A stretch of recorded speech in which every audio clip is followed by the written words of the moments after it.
Hello friends, ये NCERT corner for life science का platform है। आज हम इसके ऊपर एनसीईआरटी बायोलॉजी में जो इवोल्यूशन चैप्टर दे रखा है उसके वन लाइनर क्वेश्चंस की प्रैक्टिस करेंगे। क्वेश्चन नंबर 1 है, इसमें दे रखा the study of history of life forms on earth. Earth में जो लाइफ फॉर्म्स है उनकी हिस्ट्री, उनकी जो स्टडी की जाती है वो क्या कहलाती है? तो इवोल्यूशनरी बायोलॉजी कहलाती है। यानी पहले प्लांट्स कैसे थे, उसके बाद में कैसे प्लांट्स बने, पहले एनिमल्स कैसे थे, उसके बाद में धीरे धीरे कैसे कैसे एनिमल्स डेवलप हुए। तो ये इवोल्यूशनरी बायोलॉजी की ब्रांच होती है। बायोलॉजी की जो विकास ये ब्रांच होती है ना, जिसके अंदर हम लाइफ फॉर्म्स की हिस्ट्री की स्टडी करते हैं, तो इवोल्यूशनरी बायोलॉजी कहलाती है। नेक्स्ट दे रखा question number 2, stellar distance are measured in. दूरी है ना वो किसमें, मतलब समय की जो दूरी है वो कैसे नापी जाती है इसमें? स्टीलर डिस्टेंस तो वो लाइट ईयर्स यानी प्रकाश वर्ष में नापी जाती है। ज़्यादा से ज़्यादा जो दूरी है वो किस में नापी जाती है? लंबी दूरी तो वो लाइट ईयर्स यानी प्रकाश वर्ष में, ज़्यादा लंबाई प्रकाश वर्ष में नापी जाती है। नेक्स्ट दे रखा है इसमें question number 3, the universe is very old almost. जो यूनिवर्स हमारा ब्रह्मांड है वो कितना पुराना है? तो इसका कोई मतलब सॉलिड इसका वो नहीं है अभी तक। साइंटिस्ट इसका आइडिया ही लगाते हैं। तो इसी 20 बिलियन ईयर्स है, यानी 20 बिलियन साल पुराना यूनिवर्स है। Which theory attempts to explain to us the origin of universe. कौन सी थ्योरी है जो यूनिवर्स बनने के बारे में एक्सप्लेन करती है? तो ये बिग बैंग थ्योरी है। बिग बैंग थ्योरी जो यूनिवर्स के बनने के थ्योरेटिकल आइडिया को बताती है। नेक्स्ट दे रखा है इसमें क्वेश्चन नंबर 5। ये जो इसमें लाइंस है ना क्वेश्चंस की, ये आपको एनसीईआरटी में ऐसे की ऐसे मिल जाएंगी। कभी कभी डायरेक्ट लाइन जो भी बायोलॉजिकल एग्जाम होते हैं ना, उनमें 11th और 12th एनसीईआरटी की जो बुक होती है उनसे डायरेक्ट लाइन उठा के ऐसे कैसे क्वेश्चन पूछे जाते हैं। उन्हीं से स्टेटमेंट निकलते हैं और उन्हीं से असर्शन रीजन वाले क्वेश्चन भी होते हैं, उन्हीं से एमसीक्यू भी होते हैं, उन्हीं से ट्रू फॉल्स क्वेश्चन भी। तो हमें एनसीईआरटी जो बुक होती है उसको लाइन टू लाइन पढ़ना चाहिए। नेक्स्ट दे रखा है इसमें, in the solar system of the Milky Way galaxy the earth was suppose to have been formed about. जो हमारी गैलेक्सी होती है Milky Way galaxy, Milky Way, तो उसमें अर्थ है ना वो बने हुए हम कि सोलर सिस्टम के अंदर कितना सपोज करते हैं कि ये हमारा अर्थ है जो इतना पुराना है। तो ये 4.5 बिलियन ईयर्स बैक है। 20 बिलियंस तो यूनिवर्स के बारे में दे रखा है। अब जो गैलेक्सी बनने के बाद में जो अर्थ बना है तो उसका कितना टाइम लगा उसमें? तो 4.5 बिलियन ईयर्स पुरानी है अर्थ। नेक्स्ट दे रखा है इसमें, in life we come out of decaying and rotting matter like straw mud, this was the theory of. एक ऐसी थ्योरी है मतलब जिसके अंदर ये बोला गया है कि जो जीवन की जो ओरिजिन हुई है, लाइफ ओरिजिन हुआ है, तो वो कैसे हुआ? तो डिकेइंग, जो सड़ा गला हुआ मैटर था उनसे, उनके ऊपर कीचड़ में और मतलब जीव बना है। पहले पहले सबसे पहले जीव कब बना? तो वो सड़े हुए मड के ऊपर उसका ओरिजिन हुआ है लाइफ का। तो ये कौन सी थ्योरी बताती है ये? तो ये स्पॉन्टेनियस जनरेशन होता है। इसमें स्वतः उत्पत्ति का सिद्धांत है। ये स्वतः उत्पत्ति का सिद्धांत यानी चीजें अपने आप ही बनी है, तो इसको बोलते हैं स्पॉन्टेनियस जनरेशन। जो सड़े गले हुए मैटर से लाइफ बनी है तो इसको क्या बोलते हैं? स्पॉन्टेनियस जनरेशन, स्वतः उत्पत्ति का सिद्धांत। अब नेक्स्ट दे रखा question number 7, the scientist who by careful experimentation demonstrated that life comes only from pre existing life. ऐसे कौन से साइंटिस्ट हैं उन्होंने अपने एक्सपेरिमेंट में ये एक्सपेरिमेंट भी किया और उस एक्सपेरिमेंट को डेमोन्स्ट्रेट भी किया, यानी दिखाया भी कि लाइफ है वो पहले से प्री एग्जाइटिंग लाइफ से ही बनी है, यानी जीवन है वो जीवन से ही बना है। तो ये कौन से साइंटिस्ट थे? लुइस पास्चर जो साइंटिस्ट हुए हैं, जिसको फादर ऑफ बायोलॉजी और फादर ऑफ जूलॉजी भी कहा जाता है लुइस पास्चर को। तो वो साइंटिस्ट है, उन्होंने जीवोत्पत्ति सिद्धांत दिया था, यानी जीव से ही जीव की उत्पत्ति हुई, यानी जीव से लाइफ से ही लाइफ बनी है। तो ये कौन से साइंटिस्ट ने दिया? ये लुइस पास्चर नाम के साइंटिस्ट हुए थे। नेक्स्ट दे रखा है इसमें question number 8, operation of Russia and Haldane, इसमें ऑपरेशन गलती से टाइप हो गया, ये ओपेरिन होगा यहाँ पे। Oparin of Russia and Haldane of England proposed that the first form of life could have come from pre-existing non-living organic molecules, example RNA, protein, etc. And the formation of life was preceded by। Oparin और हेल्डन नाम के दो scientist थे। Oparin थे वो रसिया के थे और हेल्डन थी वो इंग्लैंड के थे। तो उन्होंने ये प्रपोज किया कि जो लाइफ है अर्थ के ऊपर वो सबसे पहले नॉन लिविंग मटेरियल था, जो लिविंग मटेरियल में कन्वर्ट हुआ, लिविंग ऑर्गेनिक मॉलिक्यूल्स में कन्वर्ट हुआ। ऐसी सिचुएशन बनी अर्थ के ऊपर कि जो नॉन लिविंग कंपाउंड थे वो लिविंग कंपाउंड के अंदर लिविंग ऑर्गेनिक मॉलिक्यूल्स बने और फिर उनसे लाइफ बनी आगे। तो वो लिविंग जो ऑर्गेनिक मॉलिक्यूल्स थे वो आरएनए प्रोटीन बनी सबसे पहले और उस प्रोटीन से फिर लाइफ बनी। तो ऐसा बोलने वाले साइंटिस्ट कौन से थे? ओपेरिन थे रसिया के और हेल्डन थे इंग्लैंड के। सॉरी स्टूडेंट्स, इसमें ऑपरेशन टाइप हो गया क्लास टाइप में, तो ओपेरिन होगा इसका। नेक्स्ट दे रखा है इसमें क्वेश्चन नंबर 9। तो ये केमिकल इवोल्यूशन है, ये रासायनिक उत्पत्ति का सिद्धांत बोलते हैं इसको। रासायनिक उत्पत्ति का सिद्धांत, इवोल्यूशन का सिद्धांत किसने दिया? रासायनिक उत्पत्ति का जैव विकास का सिद्धांत किसने दिया? ओपेरिन एंड हेल्डन ने। उन्होंने ये कहा कि सबसे पहले लाइफ में नॉन लिविंग ऑर्गेनिज्म से लिविंग कंपाउंड ऑर्गेनिक कंपाउंड बने और उन कंपाउंड से लाइफ बनी है। नेक्स्ट दे रखा है इसमें question number 9। In 1953 SL. Miller an American scientist created electric discharge in a closed flask containing which gases at 800 degree Celsius. तो 1953 के अंदर जो मिलर नाम के अमेरिकन साइंटिस्ट थे, उन्होंने एक फ्लास्क के अंदर 800 डिग्री का टेम्परेचर लेके और कुछ चीज़ें उसके अंदर रख के 800 डिग्री सेल्सियस के ऊपर गैसेज के ऊपर एक एक्सपेरिमेंट किया इलेक्ट्रिक डिस्चार्ज में। तो वो क्या, उसके अंदर फ्लास्क के अंदर कौन कौन सी गैसें थी? तो इसमें CH4, H2, NH3 and water vapour. तो उन्होंने एक लैब के अंदर एक ऐसा माहौल बनाया, उसमें जैसे फ्लास्क ले लिया एक और उसके अंदर 800 डिग्री टेम्परेचर लिया और उसको इलेक्ट्रिक डिस्चार्ज यानी इलेक्ट्रिसिटी से जोड़ा उसको, और फिर उसमें मीथेन और एथेन, हाइड्रोजन और अमोनिया और वाटर वेपर यानी जलवाष्प, ऐसा कुछ लेके और उन्होंने एक्सपेरिमेंट किया और उस एक्सपेरिमेंट से उन्होंने प्रोटीन बनाई। तो ये अमेरिकन साइंटिस्ट थे मिलर। और कई बार पूछा भी जाता है कि इन्होंने जो एक्सपेरिमेंट किया था उसमें क्या पाया गया था, उसमें स्टेटमेंट बेस्ड क्वेश्चन भी बन जाता है इसके ऊपर। नेक्स्ट दे रखा है इसमें क्वेश्चन नंबर 10। तो इन्होंने मैथेन लिया था, हाइड्रोजन, अमोनिया और वाटर वेपर, टेम्परेचर लिया था 800 डिग्री सेल्सियस का, 800 डिग्री सेल्सियस टेम्परेचर लिया था। Based on observation made during a sea voyage in a sail ship called HMS Beagle around the world, who considered that exciting living forms share similarities।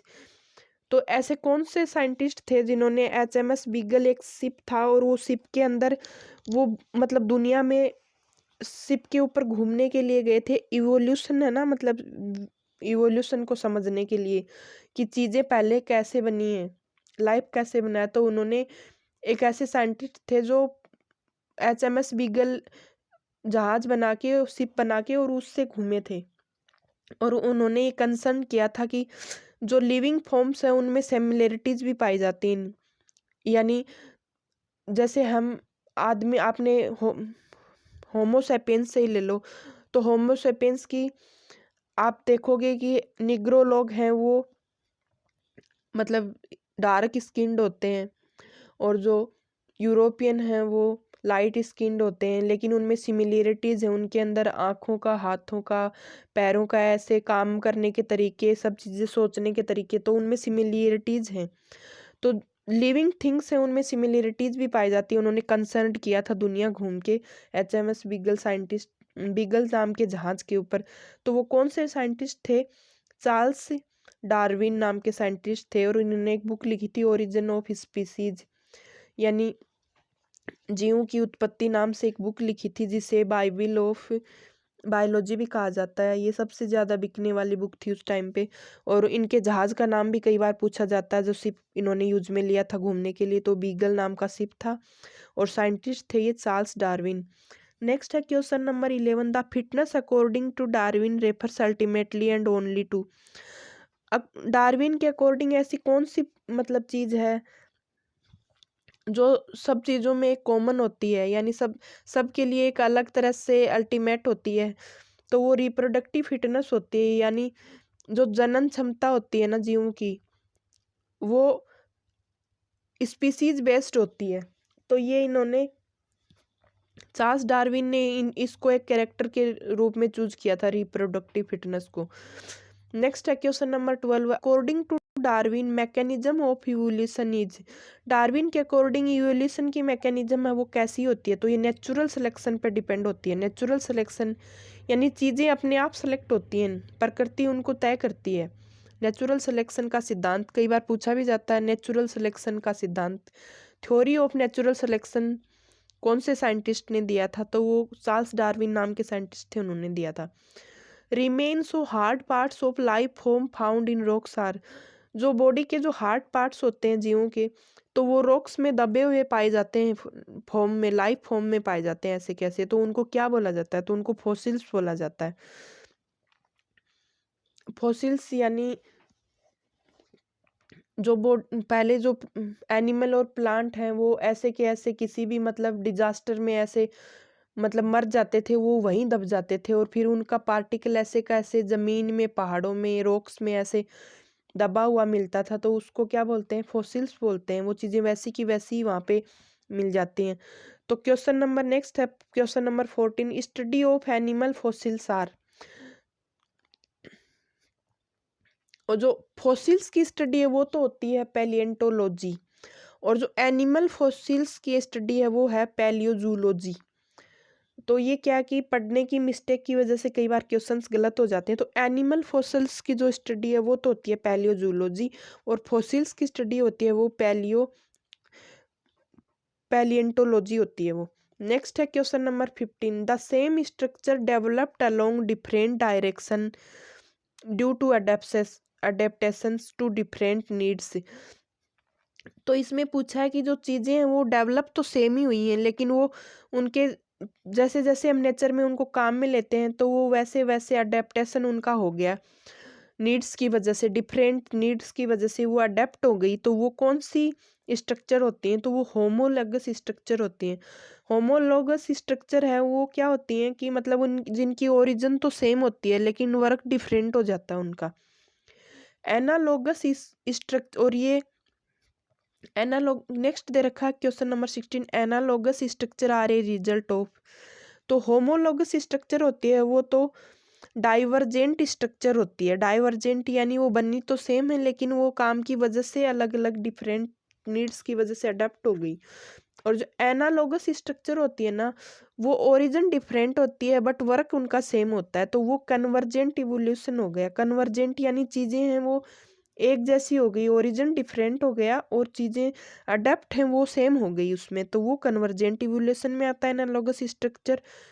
और homologous जो structure होता है वो होती हैं divergent evolution का एग्जाम्पल। नेक्स्ट है इसमें question number 17, the flippers of penguins and dolphins are an example of. तो पेंगुइन्स होते हैं उनके फ्लिपर्स और डॉल्फिन के फ्लिपर्स हैं वो किसका एग्जाम्पल है, तो वो एनालॉजी का है। तो ये क्या कहते हैं, इनके फ्लिपर्स हैं वो इन्हें एनालॉजी यानी उनका वर्क तो सेम होता है लेकिन उनकी ओरिजिन है वो डिफरेंट हुई है, तो ये एनालॉजी का ही एग्जाम्पल है। फ्लिपर्स ऑफ पेंगुइन्स, पेंगुइन के जो पंख होते हैं और डॉल्फिन के पंख होते हैं तो वो उनका ओरिजिन है वो तो डिफरेंट हो गया और उनका वर्क है वो सेम हो जाता है। नेक्स्ट दे रखा है इसमें, which can be used as industrial pollution indicator. तो नेक्स्ट इसमें क्वेश्चन नंबर 18 का जो आंसर है वो होगा लाइकेंस। इंडस्ट्रियल पोल्यूशन इंडिकेटर क्या होते हैं? लाइकेंस होते हैं। जहाँ पे पोल्यूशन होता है ना, इंडस्ट्री में पोल्यूशन ज़्यादा क्या होता है? SO2 पोल्यूटेड होता है। तो जब जहाँ पे हवा में SO2 होती है इन्वायरमेंट के अंदर, सल्फर डाइऑक्साइड, तो वहाँ पे लाइकेंस नहीं बनते हैं। सल्फर का जो पोल्यूशन जहाँ पे होता है, इंडस्ट्री का जो पोल्यूशन होगा, वहाँ पे लाइकेंस नहीं बनते हैं। नेक्स्ट है इसमें question number 19, moths that were able to themselves, that means hiding the background survived। Moth होते हैं एक इसमें इंसेक्ट का ही ये रूप होता है। तो इसमें क्या होता है कि इसमें क्या एबिलिटी होती है जो उसको बैकग्राउंड को हाइड करने में, इसको सरवाइव करने में मदद करती है। तो मोथ के अंदर क्या होता है कि ये जहाँ पे मोथ पाई जाती हैं तो इसमें कैमूफ्लेज होता है, यानी ये जहाँ पे पाई जाती हैं वहाँ पे नेचर में ज़्यादा रंग जो होता है ना, वैसा ही रंग के मोथ पाए जाते हैं। जैसे जहाँ पे ग्रीन ग्रीन प्लांट्स ज़्यादा पाए जाते हैं तो उसमें ग्रीन मोथ्स पाए जाते हैं, और जहाँ पे इंडस्ट्रियल पोल्यूशन वगैरह के प्लांट्स पाए जाते हैं तो उनमें वैसे ही कलर के मोथ्स पाए जाते हैं। तो ये बैकग्राउंड को हाइडिंग कर देते हैं और ये मोथ को सरवाइव करने में मदद करते हैं, तो इसको कैमोफ्लेज बोलते हैं। नेक्स्ट है question number 20, we employ antibiotics और drugs against eukaryotic organism, hence resistant organism cells are appearing in a time scale of months or year and not centuries। these are evolution due to, and तो इसको बोलते हैं anthropogenic action. Antibiotic और drugs को हम eukaryotic organism और sales के against जो हम चीज़ें काम में लेते हैं तो वो रेजिस्टेंट हो जाती हैं ऑर्गेनिज्म सेल में, और एक लंबे पीरियड तक ही उनमें पाई जाती हैं। जैसे साल भी हो सकते हैं, उसमें महीने भी होते हैं, और सेंचुरीज तक भी वो उन्हीं में पाई जाती हैं। तो ये किसका एग्जाम्पल है, कौन से एग्जाम्पल है ये एवोल्यूशन का? तो ये एंथ्रोपोजेनिक एक्शन का एग्जाम्पल है। नेक्स्ट है इसमें question number 21, on which island Darwin observed many varieties of finches. Darwin ने कौन से मतलब आइसलैंड के ऊपर है ना फिंचेज की काफी वैरायटी को देखा था? तो ये गैलापागोस आइसलैंड था, जहाँ पे डार्विन ने बहुत सारी टाइप की फिंचेज देखी थी, और उन फिंचेज की क्या थी, चोंच थी ना, वो सभी फिंचेज की अलग अलग टाइप की थी। तो उन्होंने डार्विन ने ये कौन से आइसलैंड पे देखा था? गैलापागोस आइसलैंड के ऊपर। और एक नेक्स्ट क्वेश्चन इसमें दे रखा, हु वर्कड इन मलय आर्कीपिलेगो। किसने मलय आर्कीपिलेगो जगह थी वहाँ पे काम किया था? तो ये अल्फ्रेड वेलेस नाम के साइंटिस्ट थे। ये दो साइंटिस्ट थे जो अलग अलग आइसलैंड के ऊपर काम कर रहे थे और चीज ये एक ही ढूंढ रहे थे, यानी ये लाइफ फॉर्म्स की इवोल्यूशन के बारे में सर्च कर रहे थे। तो मलय आर्किपिलेगो आइसलैंड है, वहाँ पे तो अल्फ्रेड वेलेस काम कर रहे थे, और गैलापागोस आइसलैंड पे थे ये डार्विन काम कर रहे थे। इन्होंने साथ में ही वर्क किया था, लेकिन पब्लिक जल्दी डार्विन का हुआ गया था। नेक्स्ट है question number 23, the process of evolution of different species in a given geographical area starting from a point and literally radiating to other areas of geography is called. तो इसमें पूछा है कि बहुत सारी स्पीसीज, जो अलग अलग स्पीसीज पाई जाती हैं, वो एक पर्टिकुलर जियोग्राफिकल एरिया में पाई जाती हैं, और इसमें इसमें literally radiating to other areas of geography, और ये दूसरे एरियाज के से ये इसको मतलब दूर रखती हैं। मतलब एक एरिया में तो एक टाइप का अडप्शन पाया जाता है और दूसरे एरिया में दूसरे टाइप का अडप्शन पाया जाता है। तो इसमें एक ही टाइप के जीव होते हैं, लेकिन उसमें अडेप्टेशंस डिफरेंट पाए जाते हैं। तो ये क्या होते हैं? अडेप्टिव रेडिएशंस होते हैं। ये एक ही टाइप का जो ऑर्गेनिज्म होता है, और उसमें अलग अलग जियोग्राफिकल एरिया की वजह से अलग अलग इसमें रेडिएशंस पाए जाते हैं। तो ये अडेप्टिव रेडिएशन का फीचर है। नेक्स्ट है इसमें, two examples of adaptive radiation are. तो इसमें दे रखा Darwin's finches and Australian marsupial. तो डार्विन की जो फिंचेज हैं वो फिंचेज वहीं पे गैलापागोस द्वीप मतलब आइसलैंड है वहीं पे पाई जाए, ऑस्ट्रेलियन मार्सुपियल। तो ये अडेप्टिव रेडिएशन का एक एग्जाम्पल है ये डार्विन फिंचेज। तो वहाँ पे डार्विन फिंचेज उसी आइसलैंड के ऊपर थी, और ऑस्ट्रेलियन मार्सुपियल हैं वो ऑस्ट्रेलिया के अंदर ही पाए जाते हैं। नेक्स्ट है इसमें question number 25। When more than one adaptive radiation appear to have occurred in an isolated geographical area representing different habitats one can call this. तो इसमें क्या कि एक वन एडेप्टिव रेडिएशन है वो दो जगह पे पाया जाता है। दो आइसोलेटेड जियोग्राफिकल एरिया होते हैं जिनमें एक ही वो चीज़ें दो जगह पाई जाती हैं, लेकिन उनमें एक ही टाइप का अडेप्टिव रेडिएशन होता है। तो वो क्या होता है? कन्वर्जेंट इवोल्यूशन होता है वो। कन्वर्जेंट इवोल्यूशन यानी जियोग्राफिकल एरिया हैं वो तो डिफरेंट होते हैं, और ऑर्गेनिज्म अडेप्टिव रेडिएशन होता है वो सेम होता है, तो कन्वर्जेंट इवोल्यूशन बोलते हैं उसको। नेक्स्ट दे रखा है इसमें question number 26। The rate of appearance of new forms is linked to the life cycle और द लाइफ स्पान। तो इसमें ऐसे पूछा है कि जो न्यू फॉर्म्स होते हैं लाइफ साइकिल्स, तो उसमें रेट ऑफ अपीयरेंस है वो नई बनी उनमें और पुरानी बनी में, तो उनमें एक दूसरे से जुड़ी हुई होती हैं रेट ऑफ अपीयरेंस। तो ये ट्रू होता है। जो पुरानी फॉर्म्स है लाइफ फॉर्म्स वो नई लाइफ फॉर्म्स से वैसे ही जुड़ी हुई होती हैं, उसकी रेट ऑफ अपीयरेंस है वो उस पर डिपेंड होती है। New forms links to the life cycle और लाइफ स्पान, तो ये ट्रू होता है। नेक्स्ट है question number 27। The geological history of earth closely correlated with the biological history of earth. तो इसमें जियोलॉजिकल हिस्ट्री है वो बायोलॉजिकल हिस्ट्री से कोरिलेटेड है, तो ये भी ट्रू है। में यानी जो जो लाइफ ऑर्गेनिज्म होता है वो जहाँ पे पाया जाता है तो उसकी बायोलॉजिकल हिस्ट्री भी वहीं की होती है, तो ये ट्रू होता है। नेक्स्ट है question number 28। According to Darwin adaptive ability to is acquired, true या फॉल्स। तो इसमें पूछा है कि अडेप्टिव एबिलिटी होती है ना, जो जहाँ पे हम जियोग्राफिकल एरिया में रहते हैं तो वो अडेप्टिव होती है, तो वो अक्वायर्ड होती है, यानी मतलब हम जो उसको करने के बाद में सीखते हैं। तो ये फाल्स, ट्रू है या फाल्स? तो ये फाल्स होगा, क्योंकि ये इनहेरिटेड होती है, ये आनुवांशिक होती है, अडेप्टिव एबिलिटी होती है वो। नेक्स्ट दे रखा है इसमें question number 29। Two key concepts of Darwinian theory of evolution are. तो branching, descent and natural selection, ये दो की कंसेप्ट हैं डार्विन थ्योरी के। Branching, descent and natural selection, प्राकृतिक चयन का सिद्धांत और ब्रांचिंग डिसेंट। नेक्स्ट है question number 30। The work of Thomas Malthus on population influenced. Thomas Malthus का जो पॉपुलेशन के ऊपर जो उन्होंने काम किया था, तो वो इन्फ्लुएंस्ड किसके द्वारा किया गया था? डार्विन के द्वारा। यानी इनको डार्विन के द्वारा इस थॉमस माल्थस के जो पॉपुलेशन वर्क है उसको सराहा गया था। नेक्स्ट है क्वेश्चन नंबर 31।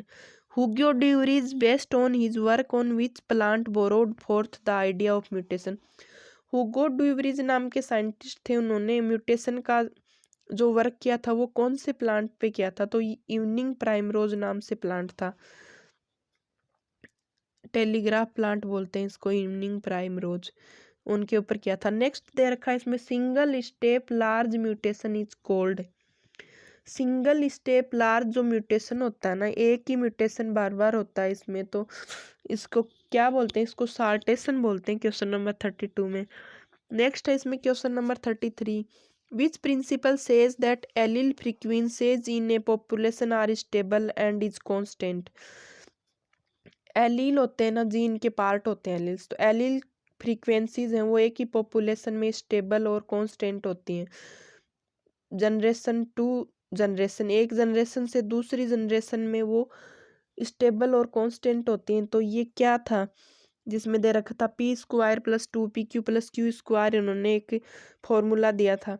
तो ये क्या कौन से प्रिंसिपल के अकॉर्डिंग था ये? तो हार्डी वीनबर्ग लॉ था ये। विंटर ग्रीन इसमें गलती से टाइप हो गया, हार्डी वीनबर्ग लॉ था ये। हार्डी वीनबर्ग ने इक्वेशन दिया था p² + 2pq + q² = 1, यानी एक पॉपुलेशन के अंदर एक पीढ़ी से दूसरी पीढ़ी में जो एलील की फ्रीक्वेंसीज हैं वो स्टेबल और कांस्टेंट होती हैं। नेक्स्ट दे रखा है इसमें Homo sapiens arose in which place and move across continents and developed into distinct races. तो होमो सेपियंस है उसका जो ओरिजिन का जो जगह है वो कहाँ से माना जाता है, और वो वहाँ से मतलब अक्रॉस करके अलग अलग कॉन्टिनेंट्स के अंदर चले गए। तो अफ्रीका है, वो अफ्रीका जो कॉन्टिनेंट है वो होमो सेपियंस की ओरिजिन मानी जाती है वहाँ पे, और वहाँ से वो मूव करके अलग अलग कॉन्टिनेंट में चले गए। ये थे बच्चों इवोल्यूशन से जुड़े हुए कुछ वन लाइनर प्रैक्टिस क्वेश्चंस। अगर आपको क्लास अच्छी लगी हो तो प्लीज़ मेरे चैनल को सब्सक्राइब करें, क्लास को लाइक करें, शेयर करें, और कमेंट्स भी करें कि इसके अलावा आपको इसमें किस टाइप के क्वेश्चंस चाहिए। Thank you.